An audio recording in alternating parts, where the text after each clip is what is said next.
Half-a-day students, I am Governor Lou Leon Guerrero. You all have been through a year of big changes. We've had to adapt and make big changes to keep our families and our island safe. But with change comes opportunity and a chance to try new things like PBS University. While Lieutenant Governor Josh Tenorio and I will continue to do our part to keep our island safe, you students have a part to play as well. Your part is to keep learning and to keep up with your lessons. That's why I am happy to see you here ready to learn with PBS University. PBS University is a way to bring a continuous educational curriculum to you while you stay safe at home during this time. To help you keep up with your studies, we asked our friends at PBS Guam and the Guam Department of Education to put together this episode. Thank you for doing your part and have a great lesson. PBS University is a program by PBS Guam and the Guam Department of Education in conjunction with public school teachers. These lessons are created to provide both parents and students with a unique educational experience while helping students to continue learning at home. PBS University, next on PBS Guam. 1, 2, 3, 4. Come along, let's sing a song. We'll have a great adventure. Today's the day, let's learn and play. We'll have a great adventure. Numbers, letters, science things, all that we can do. Help you deal with how you feel. Share with us too. It's super cool and just like school, our awesome learning adventures. So grab a friend, the fun will end. Our awesome learning adventures. Awesome learning adventures with PBS University.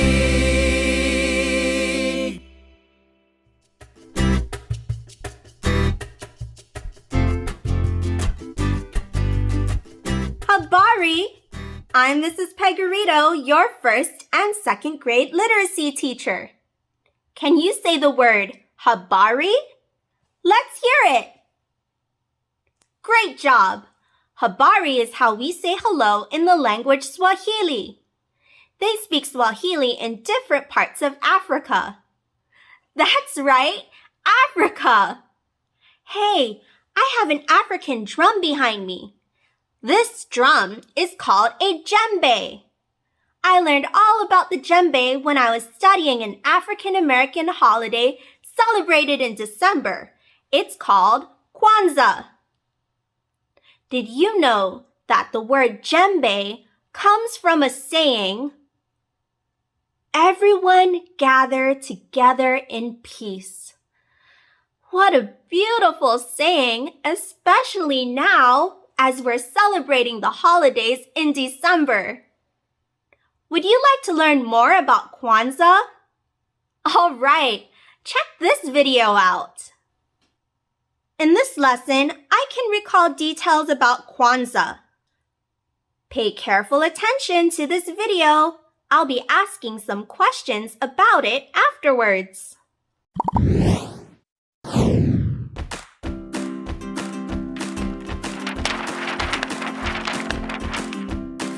Kwanzaa is a celebration of African American culture and heritage that starts on December 26th. It lasts until January 1st, and each of the 7 days is dedicated to a different principle that can help shape a community. Things such as creativity, faith, unity, and cooperation. People talk about the principles while gathering around a table decorated with fruits, corn, and other crops. They light red, black, and green candles. Sometimes people drum or play music.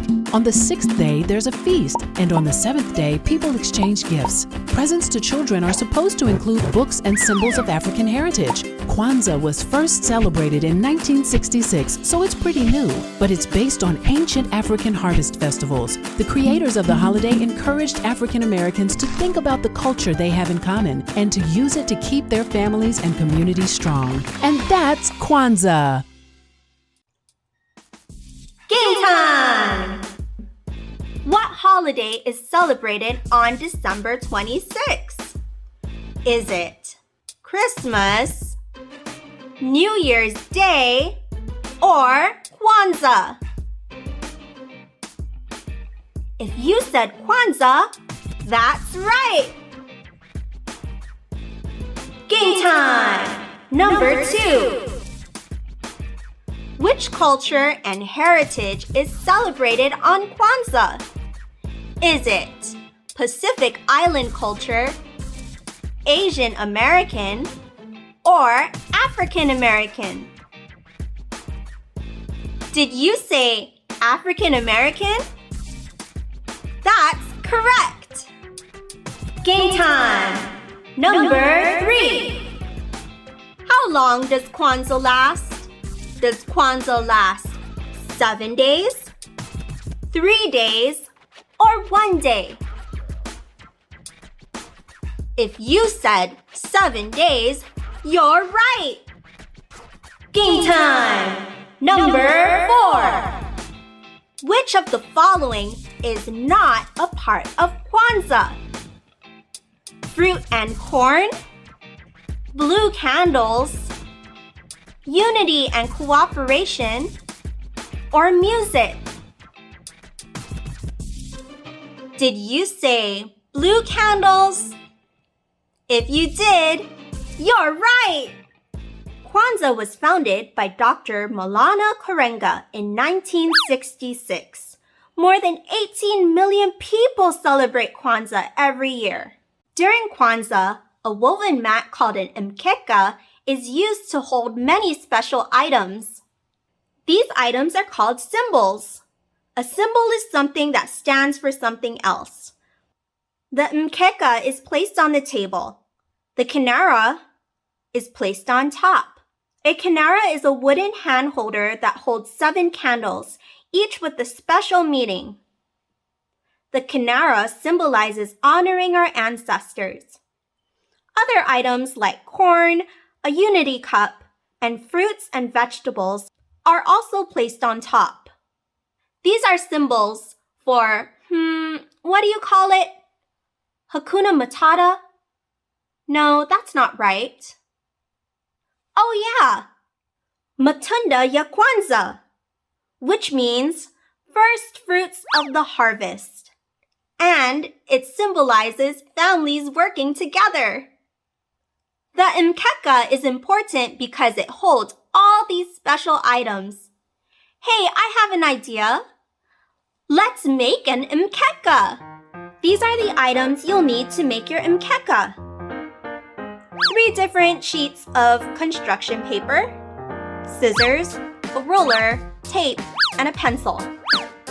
Start with 1 piece of construction paper. Fold it in half. While the paper is still folded, draw a series of lines across the fold. For a neat-looking placemat, use a ruler to draw the lines, but do not draw them all the way to the edge. Leave about maybe an inch. Cut along the lines. When you're finished cutting, unfold the piece of paper. This looks like a mouth. I'm hungry. Using the other colors of paper, cut many strips of paper about an inch wide. Weave the strips of paper into the first piece of paper in which you cut those lines. Go over and under each piece of paper. When you're done weaving, secure each strip of woven paper using tape. Now you can use your placemat at your Kwanzaa celebration table. Oh yeah, the kinara!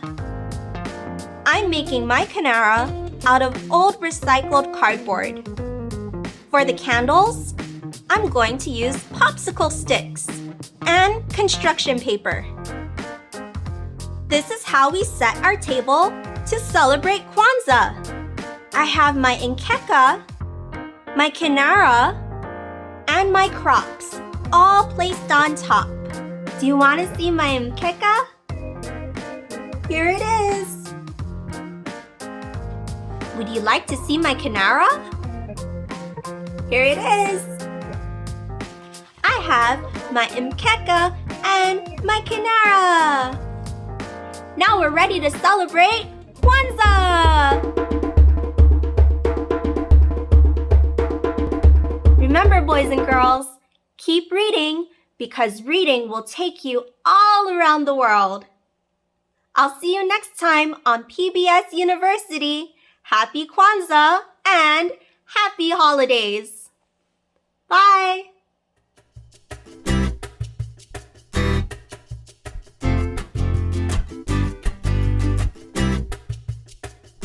Today's math lesson, we're going to learn about addition, where we take two numbers within 20, add them together to find out how many are there. And we're also going to learn about subtraction, where we take away from another number. I'm going to a Christmas tree farm. We don't have one on Guam, but in other places in the world, they have Christmas tree farms where you can go pick out a fresh Christmas tree.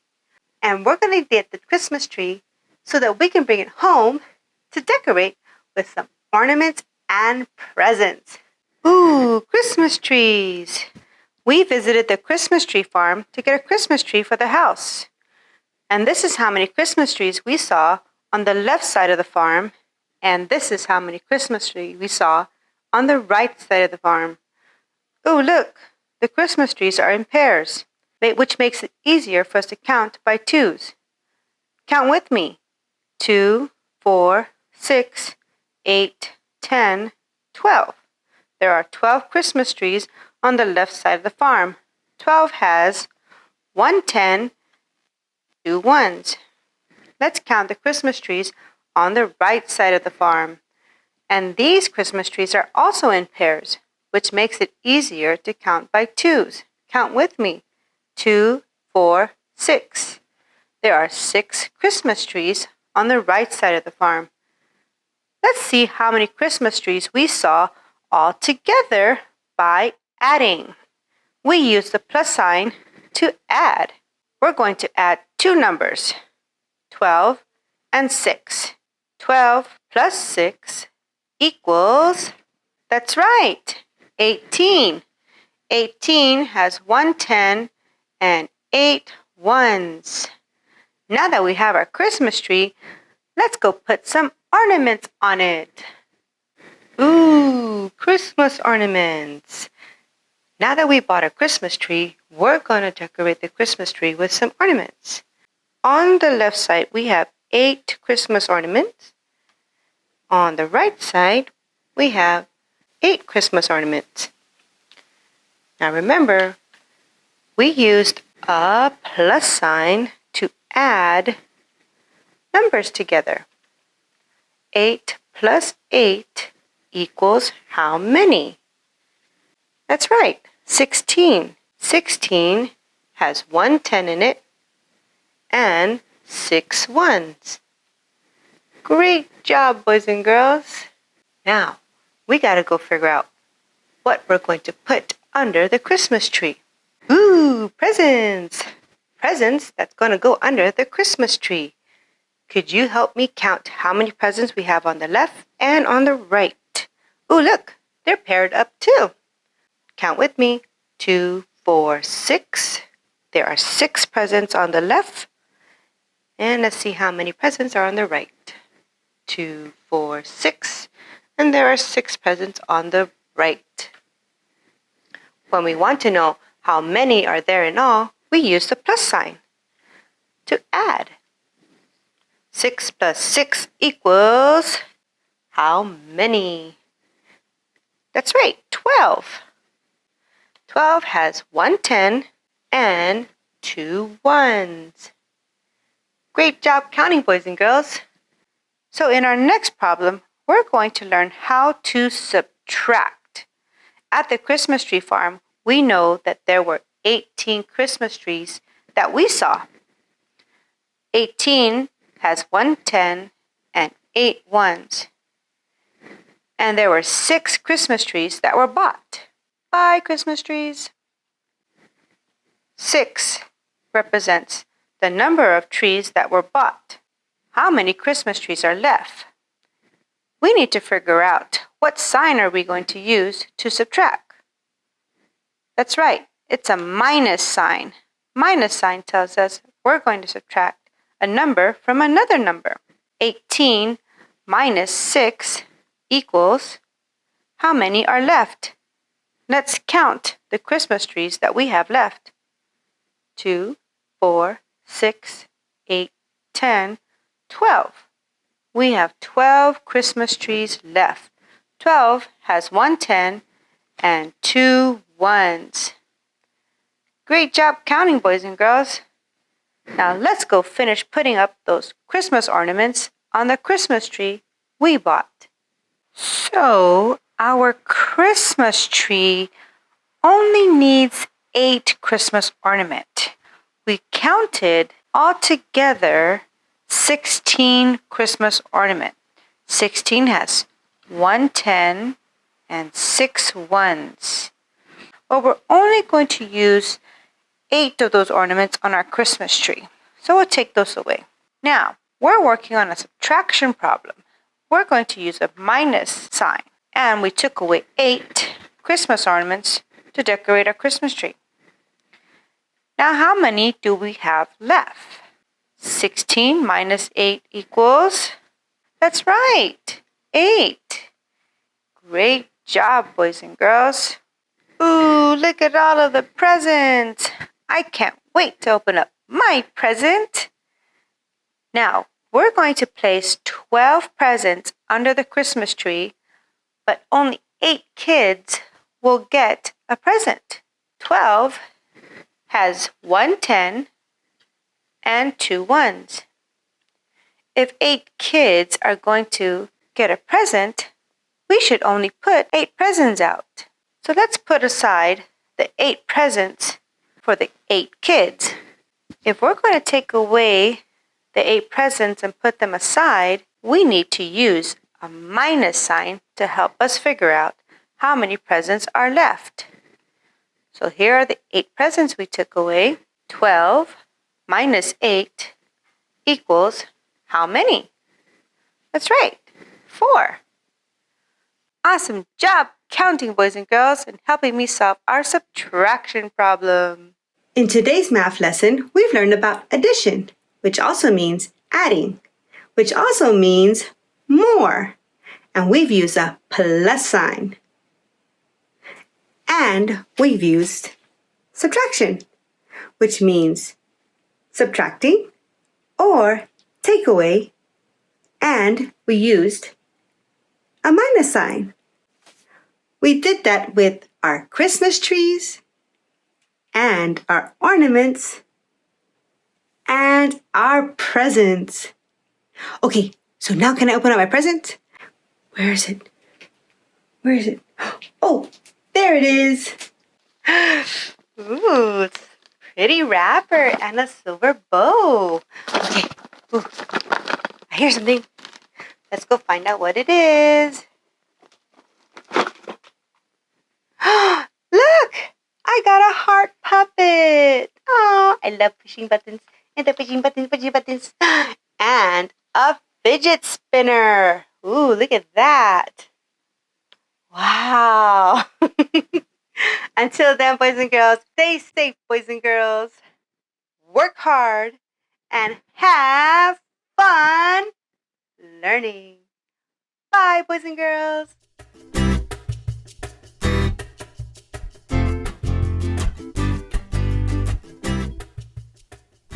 Oh, Rananim, boys and girls.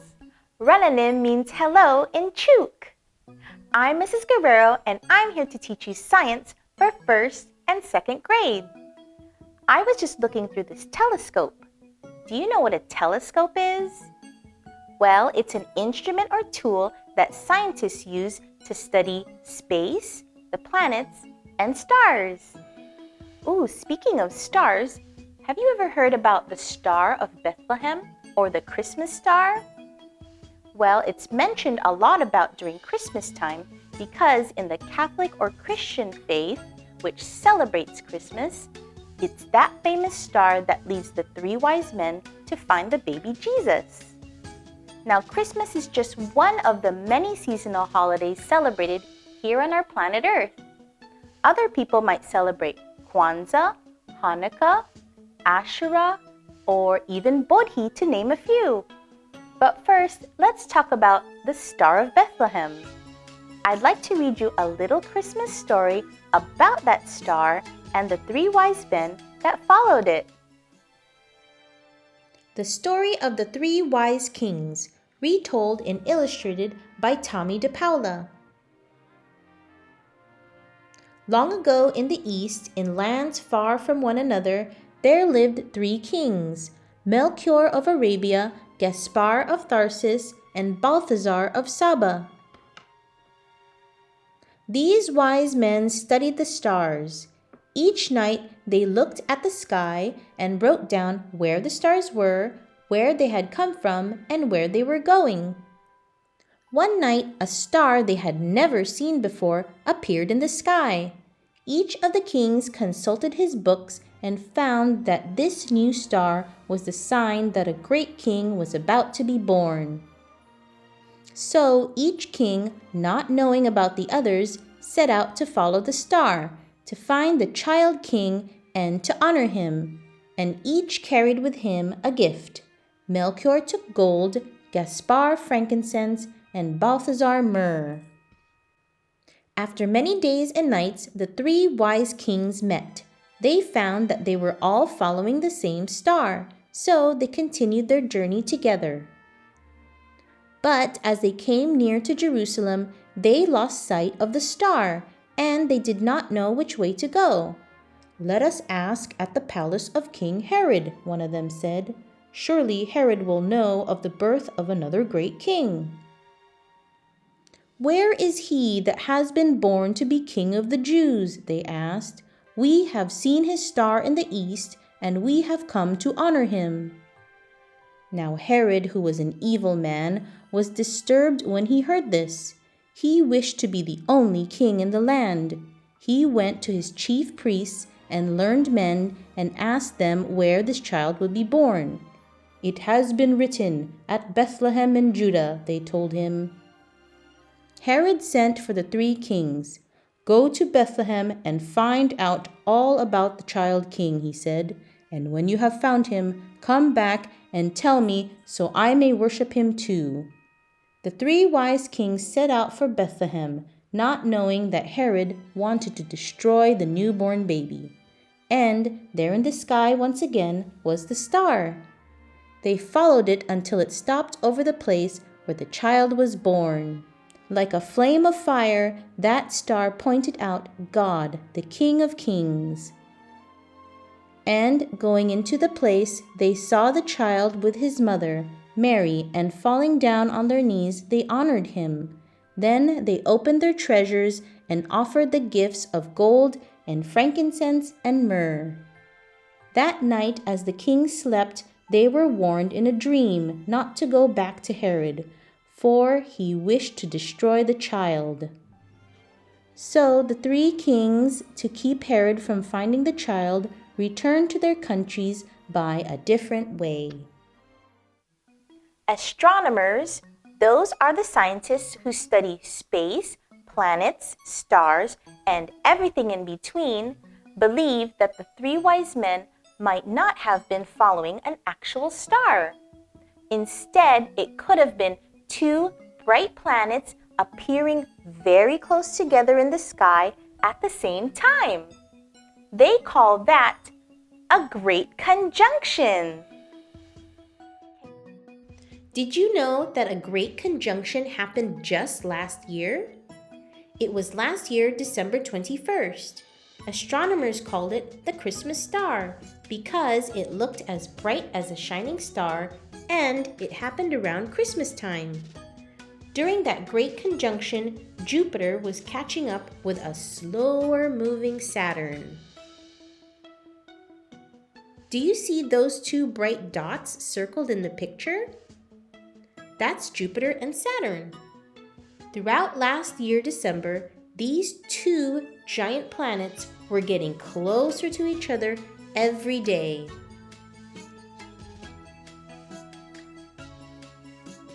And then on December 21st, they were at their closest.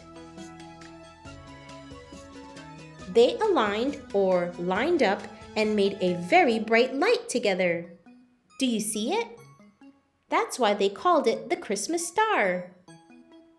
Great conjunctions happen every 19 to 20 years, but last year was the closest that Jupiter and Saturn have been together. The last time that happened, it was almost 800 years ago, in the year 1226. Okay, boys and girls, let's review. So the Star of Bethlehem might not have been a star, but a great conjunction. And that's when how many planets appear close together in the sky? 2. When 2 planets appear very close together in the sky at the same time. And when was the most recent one that happened? December 21st, 2020. And what was it called? The Christmas star. Great job, boys and girls. Well, that's all the time I have left today. I hope you enjoyed learning about the Christmas star and the Great Conjunction of 2020. I hope to see you next time, but in the meantime, always remember, work hard and be kind. Oh, and also be on the lookout for any bright stars or planets you might see in the night sky tonight. I'll see you later. Bye!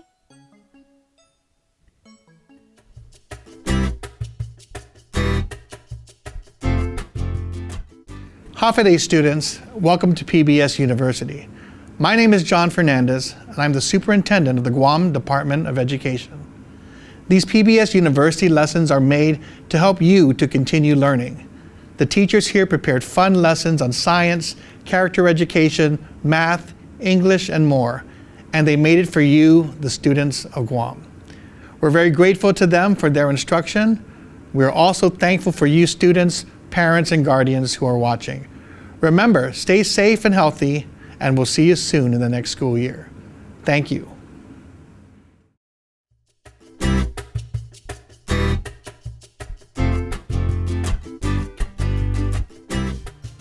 Kamusta?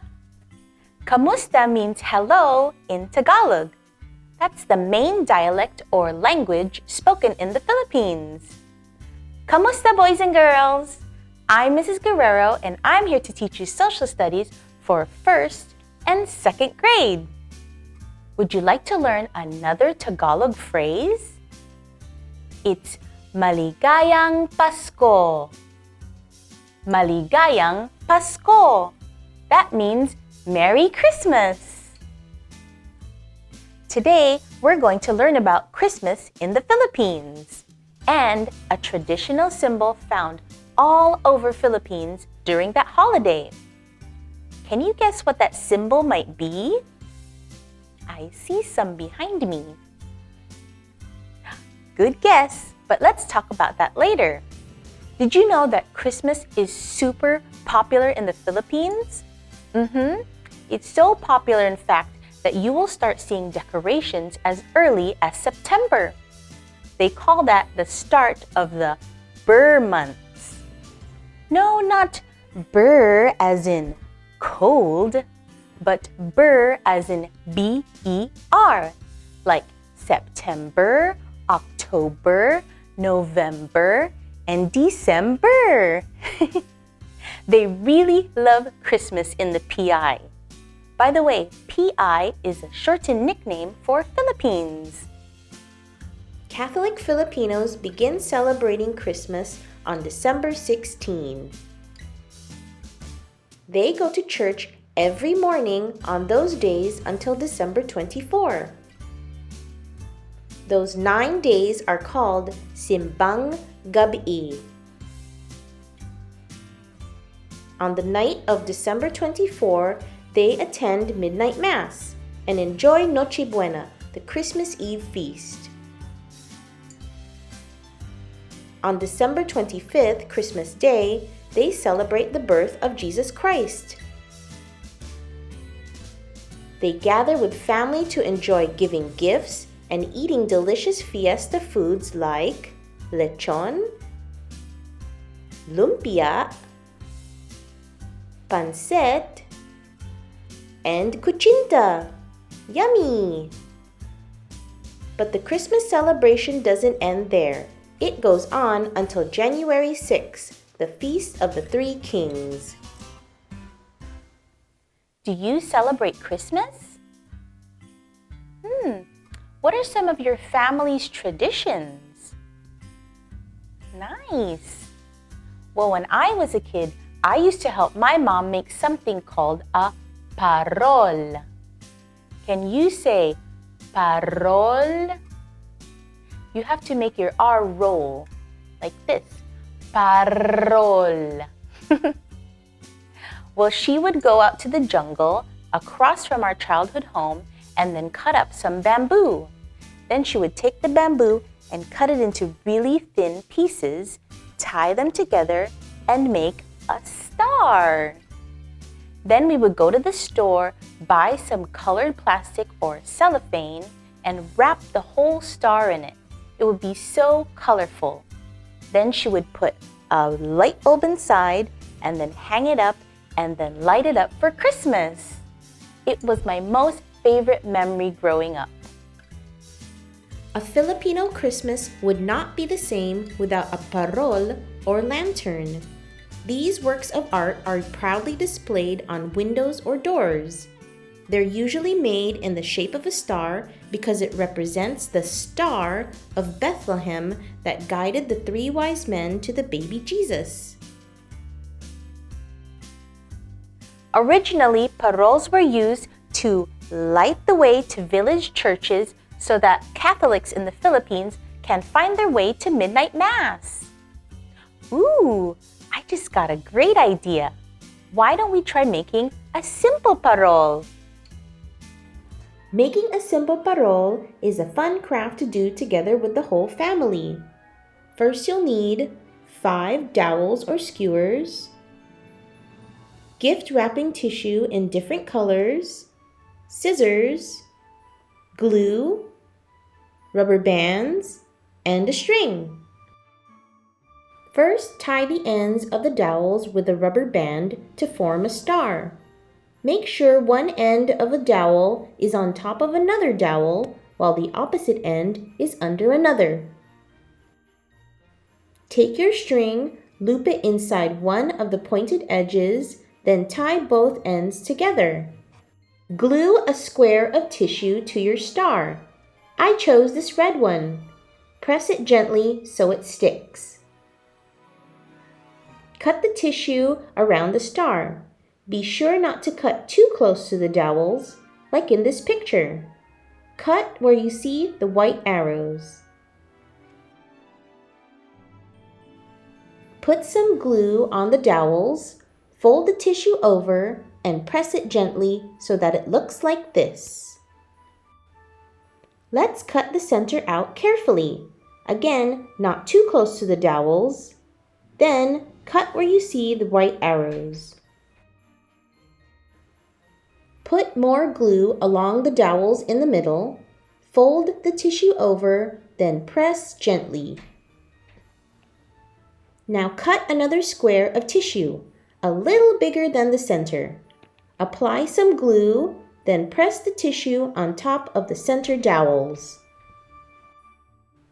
Then trim the edges so that it looks like this. Now let's add tails to the 2 bottom points of the star by cutting 8 strips. Gather the 4 strips together, then twist.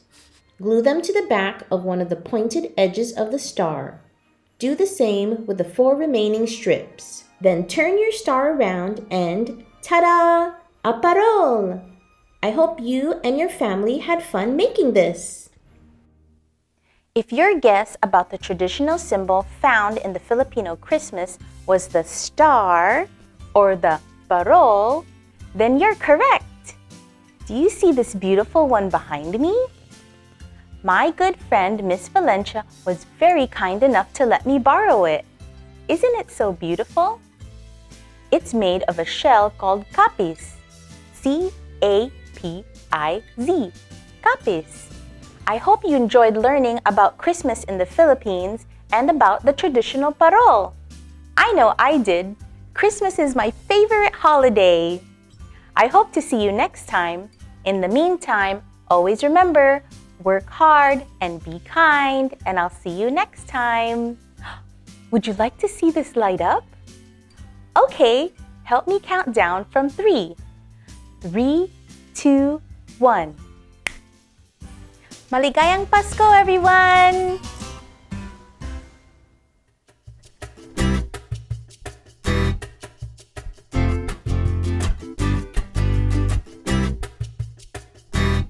Moktheen friends, did you know that Moktheen is how you say hello in Yapese? Can you say it with me? Moktheen. Awesome! My name is Mr. Nicholas, and I am your character education teacher for 1st and 2nd grade. Happy holidays! Well, during the month of December and during this winter season, there are many different holidays that different people and different cultures celebrate. One thing that I have found that they all have in common is that this time is meant to be spent with family and friends. Today, we're going to be going to my best friend's house, and she is going to share with us one of my favorite traditions that she does every single holiday season. I'm going to give you guys a hint. This tradition involves 1, me being very, very happy. 2, it is sweet. And 3, you might enjoy it with a glass of cold milk. Can you guess what this holiday tradition is? All right, let's go find out. Hi, friends. So I'm here at my best friend's house, and you guessed it, this beautiful lady is my best friend. I'm going to let her introduce herself. Hi everyone, my name is Miss Aisha and welcome to my house. My favorite holiday tradition is making cookies. I like making cookies because they bring people joy and make them smile, and I love making people happy. Today, you're going to be helping me make cookies, but first, we need to get ready. That's much better. Today, we're going to be making 2 types of cookies. The first is a hot chocolate cookie with marshmallows and chocolate chips. It's really delicious and one of Miss Nicholas's favorite cookies. The other cookie is a gingerbread cookie, one of my favorite holiday cookies, and you're going to help me make it with my super secret recipe. But before we start, let's call Mr. Nicholas back to help us, and maybe she'll be in an apron just like me. Mr. Nicholas! Wow, thank you so much, Miss Aisha. What she didn't tell you guys is that gingerbread cookies are my absolute favorite type of cookies. Every year when she makes them, I get so excited. Believe me, I cannot get enough, and I am so excited to make these cookies with you today. The first thing you do is wash your hands. Make sure you use lots of soap and water. Hey, let's make our hot cocoa cookies.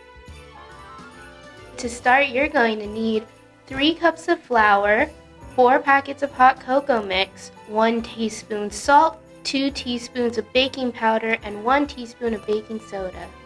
Next, you're going to need your baking basics, 2 sticks of butter, 1 teaspoon of vanilla, 2 eggs, and 2/3 cup brown sugar and 1 cup white sugar. Next is my favorite part. You're going to need 1 cup of chocolate chips and 1 cup of marshmallows. Now we're going to make gingerbread cookies. To make the gingerbread cookies, you're going to need 2 1/4 cup flour, 1 1/2 teaspoons of salt, 1 teaspoon baking soda, 1 teaspoon of cinnamon and cloves, and 2 teaspoons of ground ginger. You will also need 1 cup of sugar, an egg, 1 tablespoon of orange juice, 1/4 of a cup of molasses, and 3/4 cup butter. For both cookies, you're going to add your butter and your sugar into a bowl and mix it either by hand or with a mixer. You're going to want to mix it until your mixture looks light and fluffy like a cloud. Once your butter and sugar mixture is mixed well, you're going to add in your wet ingredients. such as your eggs, vanilla, and molasses. When all of that is mixed well, you can add your dry ingredients. Make sure they are well mixed together before you put them into the bowl. For the gingerbread cookies, you're going to put it into plastic wrap and leave it in the fridge for up to 2 hours. The longer it's in there, the better. You're going to want to take your cookie dough balls and put them in a mixture of brown and white sugar. You're then going to want to take the bottom of a flat cup and squish them. Then you're going to fold in any of your toppings, such as your chocolate chips and your marshmallows. You're going to take it out and scoop it either with a spoon or with an ice cream scoop like I use, and you're going to make little balls.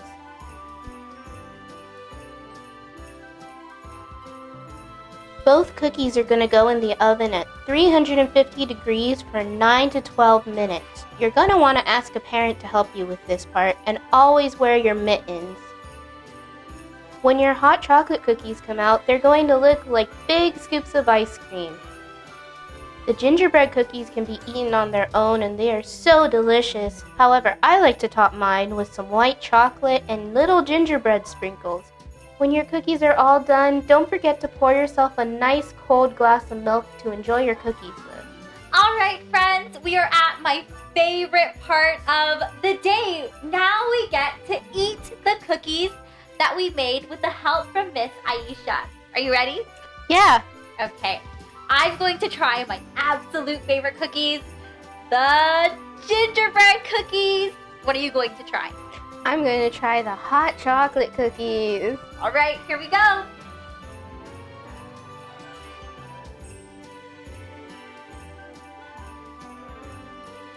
Wow, Miss Aisha, these cookies are absolutely delicious. All right, friends. No matter what holiday you celebrate, I wish you a happy one.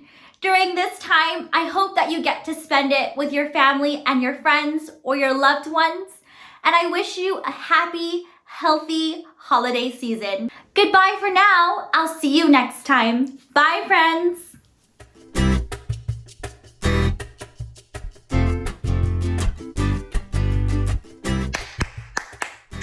Half a day!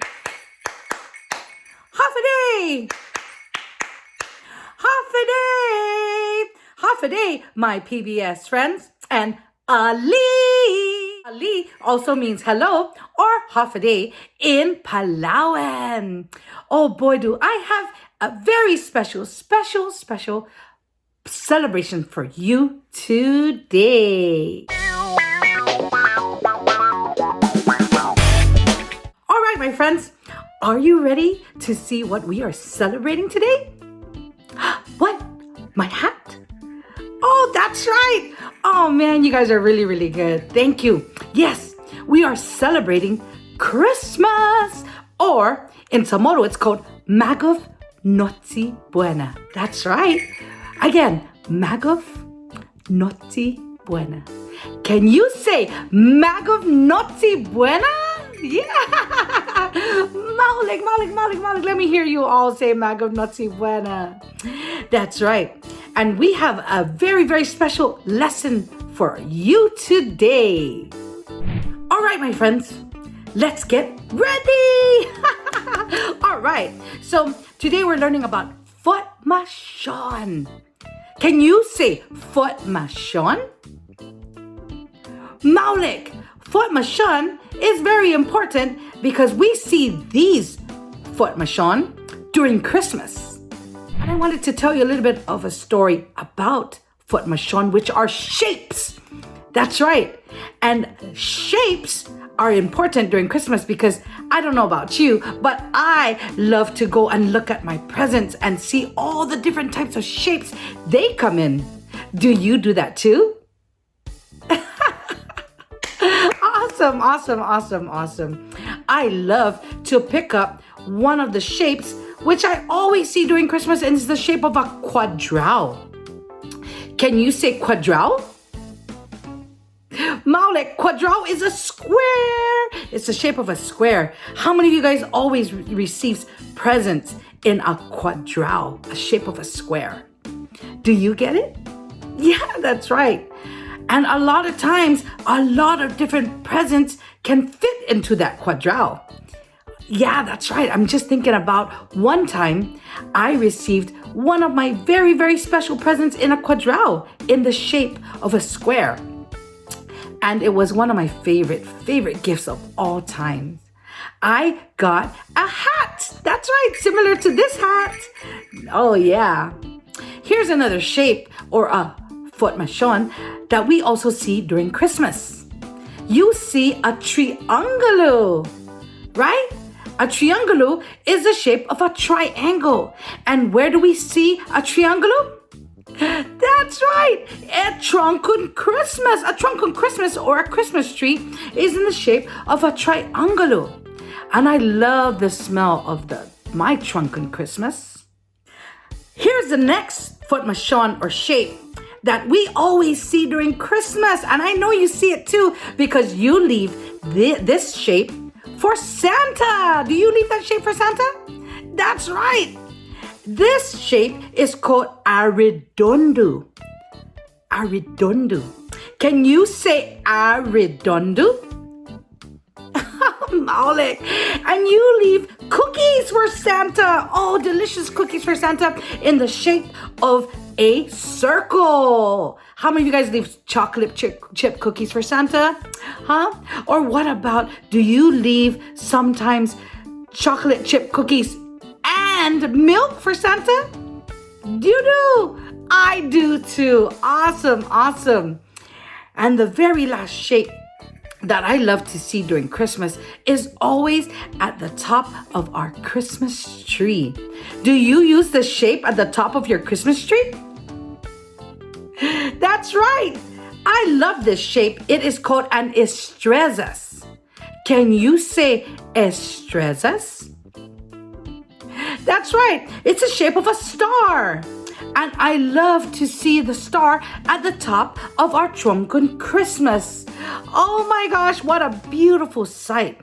And your estrellas could be so many different colors. Sometimes it could be red, agaga, or it could be blue, a soot.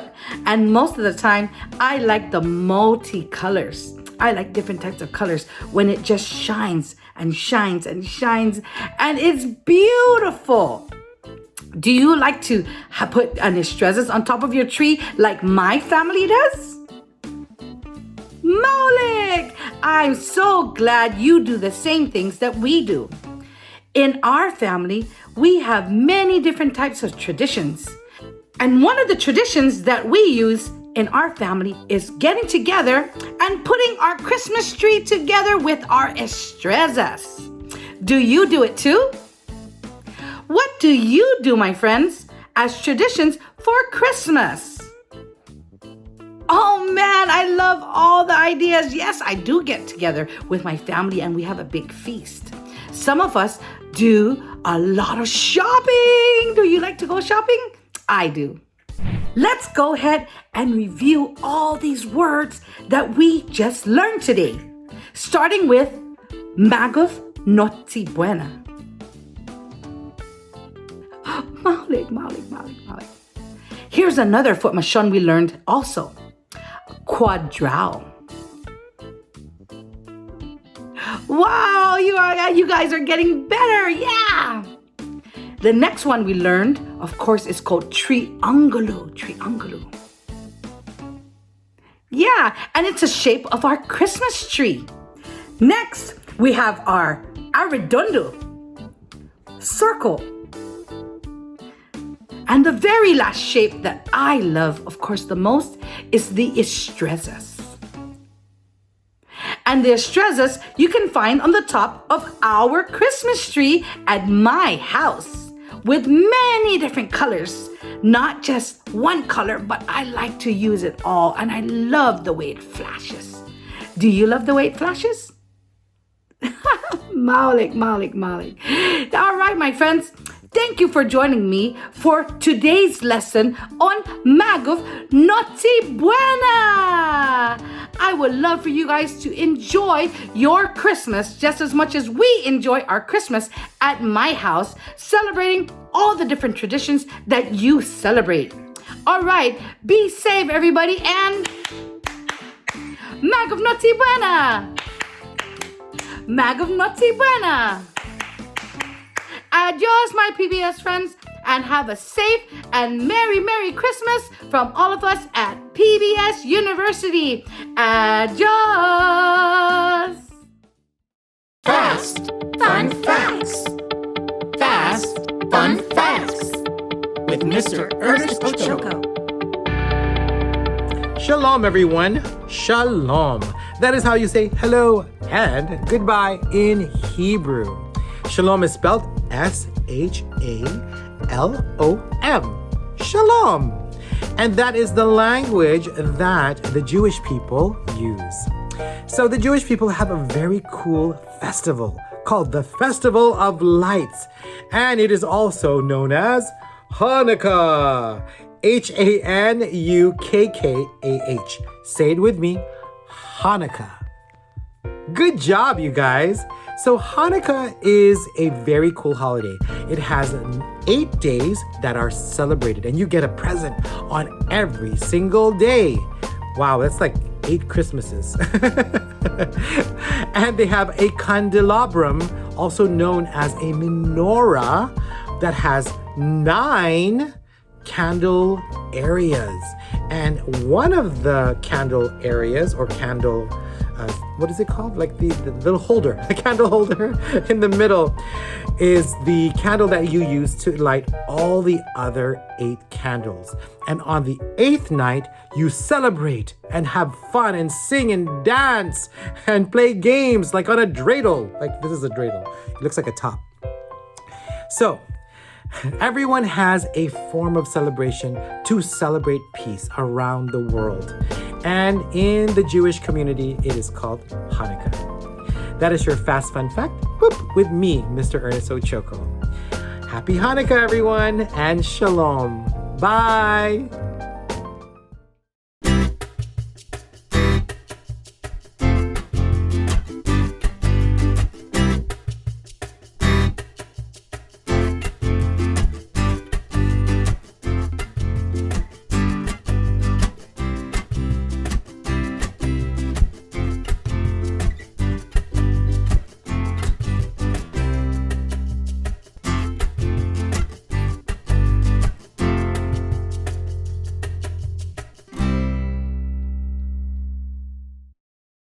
Hafaday students, I'm Lieutenant Governor Josh Tenorio. For more than a year now, you all have continued to wash your hands and watch your distance from others, and you've done a really great job wearing your masks. We know your parents and guardians have helped you to make these changes to keep yourself and your community safe. As Governor Leon Guerrero said, we are happy you are here. We want you to continue to learn and sharpen your skills with the help of PBS University. This program is the result of a collaborative effort. We couldn't do it alone. I'd like to thank the teachers and support staff of the Guam Department of Education and PBS Guam for their work and their commitment to our students. I'd also like to thank you students for participating at home. To your parents, I'd like to thank you for taking an active role in your child's education. We are all eager to return to a time when all of us can share and study together in person. Until then, we hope you learned something new from this PBS University instruction.